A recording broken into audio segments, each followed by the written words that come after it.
Bonjour, bienvenue à l'Atelier Librairie, le livre voyageur animé par Fabienne Roch et moi-même, Bruno Lalonde. Nous sommes à Montréal, le 11 janvier 2021. Et là où je suis présentement, c'est le sous-sol, la cave de l'Atelier Librairie. Ici sont entreposés pêle-mêle des dizaines, voire quelques centaines de cartons de livres qui sont à la fois destinés à la librairie et certains de ces cartons euh, appartiennent à ma bibliothèque personnelle. Une section roman au complet que je vais finir par dépouiller, que je vais finir par analyser. Et ici aussi, c'est là où tous les cas problèmes finissent par aboutir. Je me dis, un jour, j'aurai le temps de m'en occuper. Et bien souvent, le provisoire devient du définitif, n'est-ce pas? On croit qu'on va trouver des solutions plus tard, et puis finalement, il n'y a pas de solution. Mais les solutions ne sont que... Et en ce moment, depuis le début de l'année, je... Outre le fait que la librairie est fermée, je note ici, avant d'aller plus loin, c'est la troisième vidéo consécutive. Je me suis engagé sur l'honneur d'être avec vous euh, inclusivement jusqu'au 8 février, donc une vidéo par jour. Et je me répète, quelqu'un m'invitait à me suggérait de vous inviter à mettre un petit j'aime, un petit pouce bleu au bas de l'écran. Mais en fait, c'est moi qui vous, vous met un j'aime parce que franchement, m'écouter jusqu'au bout, là, comme vous êtes quelques-uns à le faire, et ben, je vous trouve bien courageux. Alors, je vais vous montrer autre chose aussi. J'ai trouvé, ben, oui, la cave, elle est quand même. Je vais vous montrer ça, tenez. Alors, c'est quoi ça? C'est la température et le degré d'humidité. Alors, présentement, il fait 18 degrés Celsius, 0,6, et 29% d'humidité. Donc, c'est tout à fait un niveau d'humidité qui est tout à fait acceptable. Les livres ne s'endommagent pas. Et par contre, la poussière, oui, s'accumule sur eux. Mais la poussière les protège aussi également. Même si dans la poussière, il y a ce qu'on appelle des mythes de poussière, des petits insectes microscopiques. Mais nous sommes envahis de petits insectes microscopiques. Alors, je ne sais pas. Je vais vous lire. Alors, je poursuis ma lecture en cette étonnante lecture que je fais de L'innommable actuel de Roberto Calasso, où il nous décrit au chapitre 2, chapitre très intéressant, la société viennoise du gaz, et qui commence à... Vous voyez, je vais vous donner un exemple. Qui commence en fait le 30 janvier 1933. Klaus Mann quitte Berlin le matin tôt, comme poussé par un mauvais présage. Les rues vides, la ville endormie. Ça devait être mon dernier regard sur Berlin, le congé. Il s'arrête à Leipzig. À la gare apparaît son ami, Heinrich Ebermeyer, pâle, inquiet. Que se passe-t-il? Je lui demandai, il parut surpris. Comment tu ne sais pas? Le vieux l'a nommé. Il y a 1 heure. Le vieux. Qui a-t-il nommé? Hitler. Il est chancelier. Alors, et ça continue comme ça, 12 mars, mais là, c'est des écrivains allemands, des écrivains français, des écrivains russes, qui apparaissent au fil des dates. 20 mars, je vous donne un autre exemple. 20 mars 1933. Benjamin raconte à Scholem qu'une ultime impulsion pour quitter l'Allemagne lui a été donnée par la simultanéité quasi mathématique avec tous les centres avec lesquels j'étais en contact, ont renvoyé les manuscrits, ont rompu les négociations en cours ou en phase de conclusion. L'Allemagne est devenue le pays où, quand on s'adresse à quelqu'un, on garde les yeux fixés sur les revers de sa veste, préférant ne plus avoir à regarder quiconque en face. 29 avril 1933, là, on se retrouve ici avec Virginia Woolf qui nous raconte sa rencontre avec le chef d'orchestre, Bruno Walter. Et 8 mai 1935, vous voyez le crescendo. Martin Dugard rencontre Monterland qui vient de débarquer d'Algérie, dégoûté par les ex-combattants qu'il a côtoyés sur le bateau. Ils revenaient d'un congrès avec leurs femmes et se servaient de tous les stratagèmes pour ne pas régler ce qu'ils buvaient au bar. La conversation glisse sur l'ascension des nationaux socialistes. Je me suis toujours refusé à aller en Allemagne après cette guerre, me dit Monterland. J'étais pourtant persuadé que la vie nouvelle, oui, que la vie était là. Aujourd'hui, je ne veux pas y aller, car en ce moment, je l'aimerais trop. Hein, déjà, on entend toutes les accointances fâcheuses de ce crypto-fasciste qui était Monterland avec son apologie de la grandeur, son apologie de l'héroïsme. Le 22 mai, Joseph Roth, 1933. Et ça continue comme ça, et ça continue, et ça continue. Et là, il apparaît Ernest Junger, Martin Dugard, Céline, Élie Faure. On est en 34. En 35, Robert Frost apparaît. Et là, on voit tous les écrivains européens, tant à gauche et à droite, qui se positionnent devant cette menace croissante qui est l'arrivée d'Hitler au pouvoir. Et avec une seule phrase, un seul paragraphe en contrepoint, n'est-ce pas, comme une courte pointe de citation, on voit apparaître un panorama. Un panorama de comment les esprits se positionnaient, comment les esprits s'aventuraient à essayer de comprendre, en fin de compte, l'incompréhensible. Donc, je continue encore un peu. 36, Samuel Beckett, qui va, âgé de 30 ans, anguleux et déprimé. Septembre 1936, Samuel Beckett, âgé de 30 ans, anguleux et déprimé, décide de passer quelques mois en Allemagne parce qu'il voulait y voir certains tableaux, surtout de maîtres anciens, et dans la foulée, quelques œuvres des nouveaux, Kirchner ou Eckel ou Nolde, au cas où quelqu'un oserait les exposer. En décembre, après être passé par Hambourg, Lübeck, Lunebourg, Hanovre, Brunswick, Riedagonschen, Wolfenbüttel, Hildesheim. Il s'installa à Berlin, où il fit le constat suivant. Il apparaît que ce voyage est un échec. L'Allemagne est horrible. L'argent se fait rare. Je suis tout le temps fatigué. Tous les tableaux modernes sont dans des caves. Ça continue, mais il y a un passage absolument effrayant. Ouais, ben tenez, je vais finir, d'une citation, une longue page en fait, de Vie et Destin de Vassili Grossman. Décidément, on ne le quitte pas. Visiblement, ma suggestion de lecture a vraiment touché Louis. C'est, comme il dit, ça apparaît dans sa courte liste, naine liste, disait-il. Et c'est un livre. En fait, je lui ai donné le goût de le lire, et là, lui, il m'offre quelque chose de mieux encore. Il me donne le goût de le relire, parce que, au fond, la vraie question, c'est de relire. Et je vous ai lu un passage aussi, La haine de la culture, où l'auteur affirmait qu'il fallait protéger les lecteurs. Eh bien, je pense que là où nous en sommes rendus, s'auto-protéger est une nécessité vitale. Et d'une certaine manière, même si j'apparais ici, appartenant à ce fragment de la culture numérique, mon monde à moi, de base, c'est celui-ci, là. Et ce retour symbolique aux catacombes que représente l'entrepôt de ma bibliothèque personnelle et de la librairie.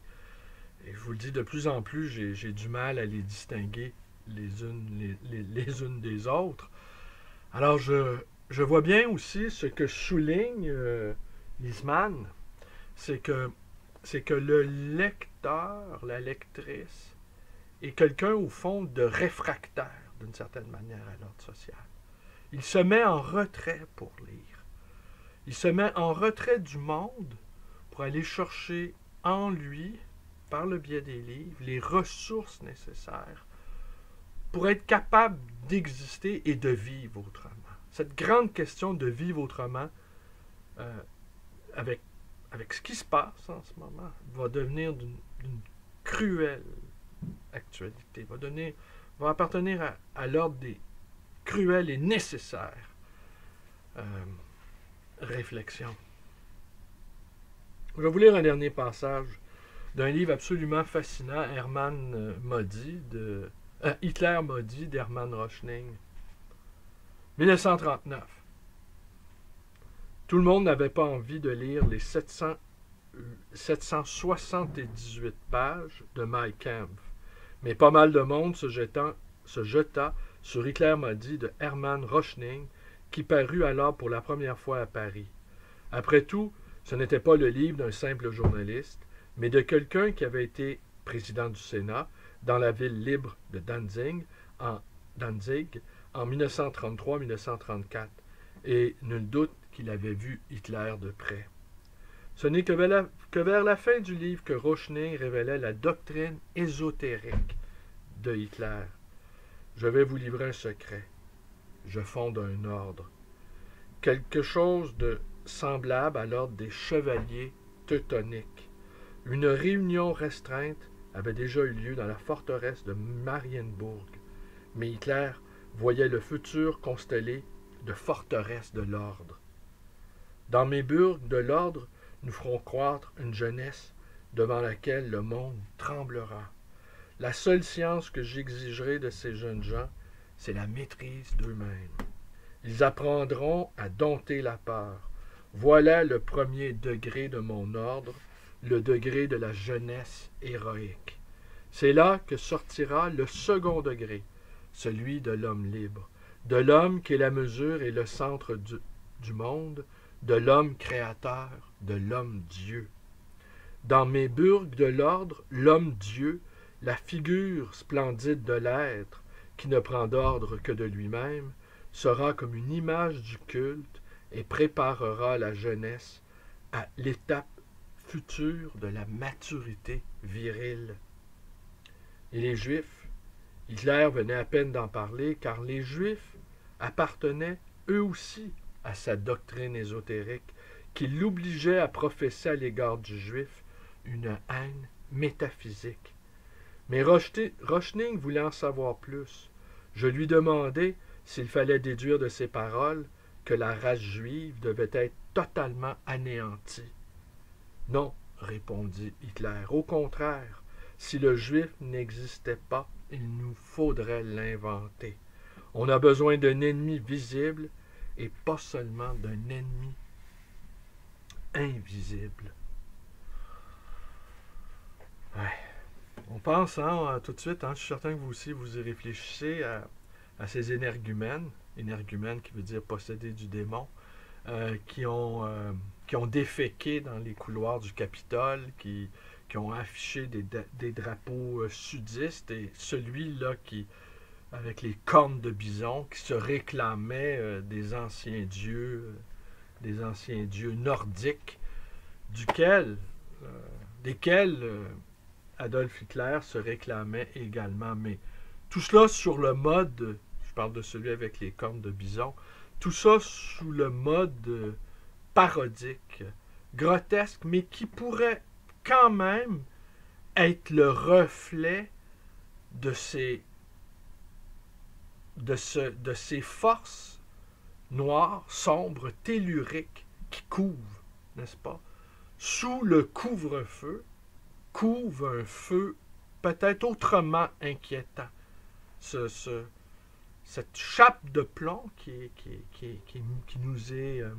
dans laquelle nous sommes emprisonnés, eh bien, pourrait être l'incubateur de quelque chose d'autrement maléfique. Parce qu'on a l'impression que c'est la société au complet qui est transformée dans une sorte de laboratoire. Hein? Et peut-être allons-nous, symboliquement, en tout cas pour ce qui est des lecteurs et des lectrices, retourner dans nos forteresses intérieures. Peut-être que la nécessité de reprendre nos forces, de réfléchir à ce qui est en train de se passer, qui est de l'ordre de la métaphysique, en fait, il ne faut pas avoir peur des mots, qui est quelque chose qui est l'ordre d'un bouleversement invisible de l'ordre du monde. Et peut-être que toutes les anciennes figures, les anciennes figures démoniques que l'on croyait vaincues, ou du moins enfermées, ou que l'on croyait séquestrées ou enchaînées, peut-être sont-elles en train de se libérer. Il y a quelque chose, en tout cas, d'assez terrible. Alors, l'innommable actuel, Roberto Calasso, que je lis en pointillé, que je lis en faisant des bonds, et je lis également, je vais vous montrer un dernier titre, il y a celui-ci dont je vous ai parlé, qui en fait nous dit, hein, pour résumer sommairement en tout cas les premières pages, qui nous dit que la littérature ne s'enseigne pas. Et pour faire suite à un commentaire que j'ai lu aussi, un jeune homme qui reprochait aux vieux de ne pas transmettre quelque chose, mais j'ai envie de répondre tout de suite, pour transmettre quelque chose, faut-il encore avoir quelque chose à transmettre? Et la littérature n'appartenant pas à l'ordre du savoir que l'on peut... oui, il y a des professeurs de littérature qui peuvent décrypter des textes, mais décrypter un texte, relève d'une qualité intellectuelle qui est indéniable. Mais transmettre la passion, et ça n'a rien à voir avec la capacité d'analyser un texte. Et je vois bien que beaucoup sont capables d'analyser un texte, et c'est nécessaire d'analyser des textes. D'ailleurs, une lectrice, un lecteur est capable de faire cela au terme d'innombrables lectures, et de lectures contradictoires aussi, de lectures qui ne vont pas ensemble. Sade, Saint-Augustin, Camus, Sartre, Nietzsche, Marx, d'être capable d'être confronté même à des auteurs qui sont de familles tout à fait différentes. Alors, je lis également ceci. Qu'est-il arrivé à la beauté de Christian Godin? Et des fois, j'ai l'impression d'être une sorte de disc jockey de la lecture. Alors, je fais des mix de lecture. Je lis un passage là, je lis un passage là. Et j'agence tout ça, n'est-ce pas, comme le disait Deleuze, et j'essaie de créer, de relier ou de trouver du sens à ce qui peut-être n'en aurait pas au premier regard. Mais je vous lirai rien aujourd'hui de ceci, mais il y a un passage que je vais vous lire demain, sans doute, à la 4e journée consécutive de mes vidéos. Mais je vais vous raconter une petite anecdote liée à ce livre-là, liée à la présence de ce livre-là, la présence physique de ce livre-là, livre que je garde pour moi. Eh bien, il y a quelques semaines, et je ne donnerai aucun indice sur la personnalité en cause, un artiste immense que je respecte infiniment m'a offert une partie de sa bibliothèque. Oui, il me l'a offert, n'est-ce pas? Ça arrive parfois qu'on m'offre des livres, ça arrive parfois qu'on m'offre des bibliothèques aussi. Ça arrive. Et ce que j'ai cru comprendre dans ce cas-ci, je ne sais pas si tel est le cas, mais parfois, ce qu'on m'a expliqué, c'est que on m'avait choisi, en quelque sorte. On avait décidé que ça passerait par moi la dispersion et en fait la libération de la bibliothèque. Et certaines de ces personnes-là qui m'ont offert leurs livres l'ont fait généralement pour des raisons extrêmement importantes qui leur sont liées à eux, à leurs conditions existentielles. Je n'en dirai pas davantage ici. les libraires ont leur secret aussi. Hein, secret de libraire, n'est-ce pas? Mais pour la petite histoire, donc les livres de cet artiste important étaient entreposés dans un vide sanitaire beaucoup plus bas qu'ici. Et nous étions, un de mes confrères qui m'avait assisté dans cette tâche, nous étions tous les trois en train de ramper dans... mais comme je vous dis, c'était peut-être 1 mètre, tout au plus. Alors, et nous déplacions des cartons de livres et que nous extirpions de ce vide sanitaire pour les mettre à l'air libre. Et dans une caisse, une immense caisse en plastique, extrêmement lourde, eh bien, il y avait des trophées, des médailles que cet artiste-là important avait obtenues tout au long de son parcours artistique. Et je lui ai demandé s'il manifestait le souhait que nous sortions cette boîte-là. Et il m'avait dit, en regardant cette boîte-là, il a lâché ce soupir accablé. Mais qu'est-ce que je vais foutre avec tout cela? Ce n'était pas de la modestie feinte, là. C'était vraiment... là, on a bien rigolé. Et c'est là-dessus, alors... oui, il y avait, dans cette bibliothèque-là, il y avait quelques centaines de livres que j'ai proposés à la vente, déjà, dans la librairie. Et quelques-uns, un tout petit nombre, mais quand même, ça me fait toujours plaisir quand je me porte acquéreur... généralement, je les achète, là. Ça me fait toujours plaisir de me garder quelques ouvrages pour moi. Et que je me propose toujours de lire et que généralement je lis aussi. Dont celui-ci, Qu'est-il arrivé à la beauté, qui va avec Calasso, qui va avec Lisman. Et ce ne sont pas des esprits chagrins, mais ce sont des esprits qui prennent la mesure de la dévastation en cours. Et d'une certaine manière, une sorte de pessimisme peut être un pessimisme actif. Hein? On voit le pire, mais on travaille pour l'en empêcher, d'une certaine manière. Et puis le lecteur immobile, là, il faut vraiment s'auto-protéger. Cette petite communauté de lecteurs, nous sommes encore, nous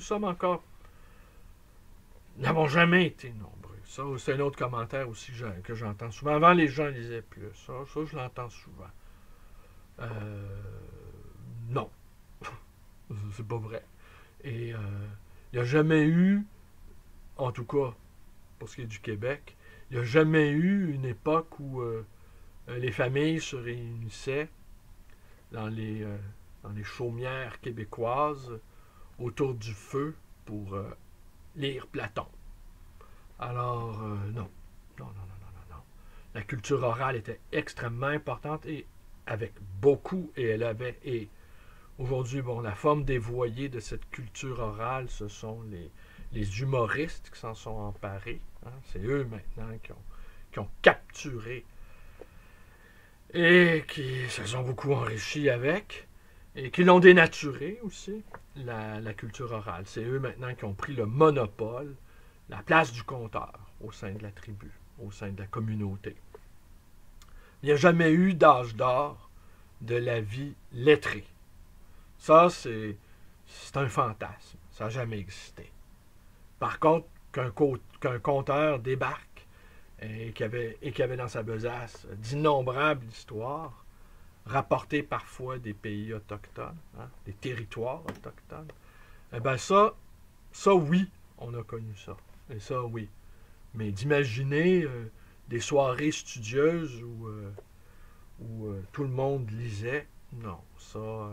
les femmes plus. Mais ça, au Québec, les femmes ont toujours plus lu que les hommes, en tout cas. 80% des lecteurs, en fait, sont des lectrices. Bon, écoutez, c'est tout. C'était la 3e vidéo consécutive. Je ne cède rien. Nous ne cédons rien. Je retourne travailler à l'atelier librairie. Je propose à la vente sur ma page Facebook une 50aine de titres par jour. Et puis, vous voyez, j'ai de quoi faire. J'ai de quoi alimenter ma page pour pour un très, très, très, très, très long couvre-feu. Mais sous le couvre-feu, couvre un feu aussi. Hein? Et à mesure que le couvre-feu va se prolonger, je pense que le feu qui couvre risque d'être d'autant plus dévastateur. Alors c'est tout, je vous remercie et merci pour vos commentaires.